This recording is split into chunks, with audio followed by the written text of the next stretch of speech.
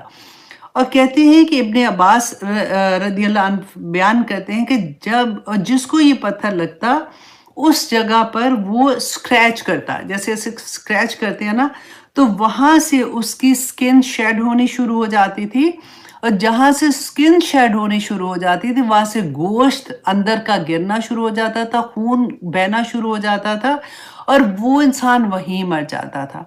اب 60,000 کی آرمی، اب دیکھیں کعبہ کی کہتے ہیں گلیوں میں خون گوشت ان کا بکھرا ہوا تھا اور ہڈیاں تک بکھری ہوئی تھی۔